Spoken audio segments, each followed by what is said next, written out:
Claire Le Guillocher, 20 ans de carrière aujourd'hui. Tout a commencé un 5 décembre 2004, j'avais 20 ans et je venais juste d'arriver en Guadeloupe. Je me suis inscrite à la chambre de métier avec une idée toute simple, vivre ma passion pour la photographie. À l'époque, je ne savais pas que cette décision allait façonner toute ma vie. Et aujourd'hui, après avoir photographié plus de 100 000 personnes, reçu 4 récompenses internationales au WPE Awards, donc figuré parmi les meilleurs photographes de mariage du monde, je peux dire que cette aventure a complètement dépassé tout ce que j'avais imaginé. Tu dis souvent que la photographie pour toi c'est bien plus qu'un métier. Pourquoi? Parce qu'une photo, c'est bien plus qu'une image. C'est une empreinte émotionnelle à un moment figé dans le temps qui raconte une histoire. Photographier des mariages, c'est être témoin des instants les plus précieux de la vie. Cela crée une connexion profonde avec les gens et ça me touche à chaque fois. Quand je réalise qu'un quart des Guadeloupéens sont passés devant mon objectif. En parallèle, tu as poursuivi des études de droit. Raconte-nous. Oui, pendant que je construisais ma carrière en photographie, je suivais aussi des études de droit à Fouillol en Guadeloupe. En 2018, j'ai intégré l'école du barreau de Strasbourg dans la promotion Nelson Mandela qui a été une immense fierté pour moi. À mon retour, le Covid et la maternité m'ont obligé à réinventer mes projets et je me suis associée avec Antoine, réalisateur audiovisuel qui est également mon mari. Nous avons créé un duo artistique qui fonctionne à merveille.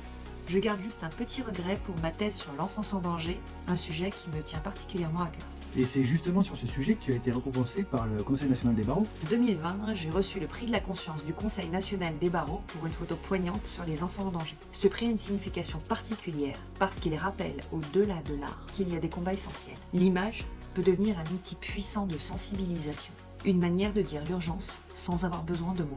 Tu m'as dit que tu as également exposé à l'international dans des lieux prestigieux. Oui, j'ai exposé 2 fois à Paris, dont une à l'avenue Georges V et une fois au musée Alejandro Otero, au musée national de Caracas. Mais ce n'était pas pour une photographie. C'était pour des peintures. Réalisées avec les enfants des quartiers populaires des barrios, cette expérience m'a appris que l'art pouvait être un pont entre les univers. Car le lien humain, c'est ce qui me motive dans tout ce que je fais. Tant de disciplines explorées, je crois que tu as même fondé un mouvement artistique. Oui, avec un architecte des beaux-arts, nous avions créé un mouvement artistique appelé le PTIG. Inspiré de mes cours en Hippocagne, cette période a été une explosion de créativité, nourrie par mes années au lycée Molière à Paris, où j'ai étudié le théâtre. Tout cela a façonné ma sensibilité artistique, et donc ma manière d'approcher l'image. Tu veux nous parler de ton petit passage au cinéma? Oui, en tant que comédienne, dans le film des Rois Mages des Inconnus, j'étais figurante, caméraman avec une énorme caméra de plateau, et c'est drôle de penser que 20 ans plus tard, c'est devenu mon métier. Un clin d'œil au passé, en période de Noël, ça me fait toujours sourire. En 20 ans, la photographie a beaucoup évolué. Comment as-tu traversé ces révolutions technologiques?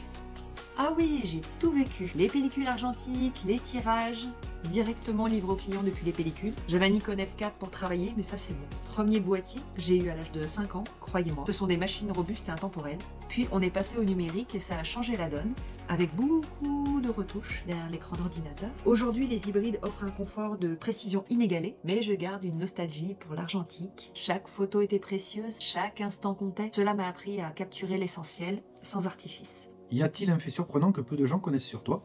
J'ai failli devenir monitrice de canoë-kayak. J'aimais l'idée de jouer toute la journée sur l'eau avec les enfants. J'ai aussi pendant 7 ans pratiqué la boxe et le self-défense. Ces disciplines m'ont appris la maîtrise et la confiance en moi. C'est cette force intérieure qui m'ont permis dans les moments difficiles d'avancer.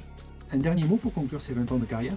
Je dirais simplement ceci. À chaque étape, on m'a dit que c'était impossible. Mais mon instinct, mon ADN breton, m'a toujours poussé à avancer, à croire en mes rêves, car chaque victoire est une réussite sur la vie. Aujourd'hui, je sais qu'il y a encore plein de choses à accomplir et j'aborde la vie avec détermination.